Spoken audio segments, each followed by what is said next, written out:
this is Ruth Theresa with One Inspiring Woman, and I'm in the house with Carmen. Hi. And we are talking about like some really amazing ways to kind of take back your own power. And one of the ones that we were kind of talking about kind of between videos is kind of like holding the other person accountable for how they're trying to manipulate you or how they're trying to do things kind of behind your back. Now, what is one of the ways that you've seen people take advantage of others? Oh my God, how they just come at you constantly. You call them, once you call them out, it's a war. But I like to call them out. Well, you can, and the thing is, it really is a war, because they're going to take it as a personal attack on them. Even if you're just saying like, the way you said this makes me feel sad, they're going to take it, even though it's kind of like really an attack on you, they're going to take it as an attack. They almost like flip everything to their advantage. And then they go around and tell everybody about like, well, they're the victim. I'm the victim. They're oh my God, they're so toxic. Those are the toxic. Everybody knows the toxic ones. Those are them.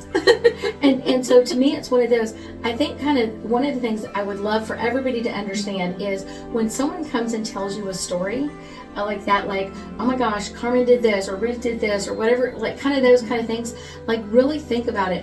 A lot of times we're apt to kind of really trust or believe the first person that tells us the story, but that's usually not always the right one. Not always the one that's the true victim in this. So it's kind of like thinking about it and listening. It's like, you know, and kind of go back into your history. Like, when has someone done something similar to you in this?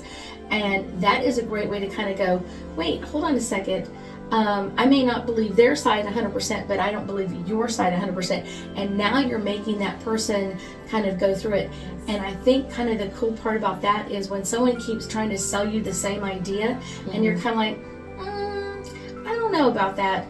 It really does make them keep selling it to you. So if you're kind of like, they're like, no, just she did this. You did this. They did this over and over and over again.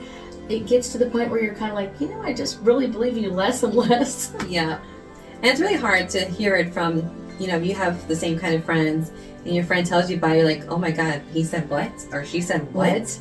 Like, that even freaking happened. I'm like, what the hell did I even come from? It's like, it just throws you off completely.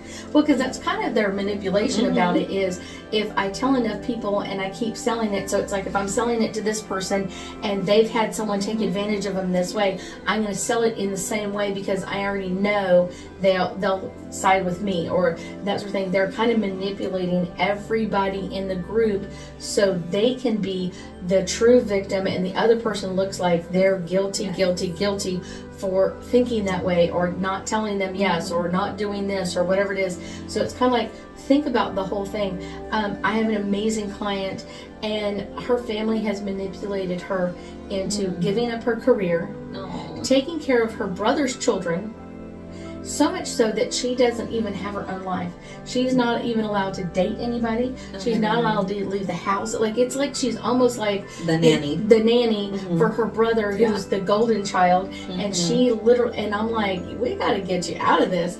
And it's taken a lot of time and effort and prayers and energy to get her to stand up, to get her to change her thinking and to realize that she can walk away and be okay. She got to take back her power. And it can be very difficult to come back and take your power away, but actually, I want to say, as of December, she moved out of that house. It was like, she goes, she got to the point where it's like, I'd rather live in a cardboard box on the side of the road, and I'm like, then deal with this. With this. And I said, that's usually how we get to this. We usually get to that state at some point of go, I don't care who believes you, I don't care what's going on, I don't care anything else.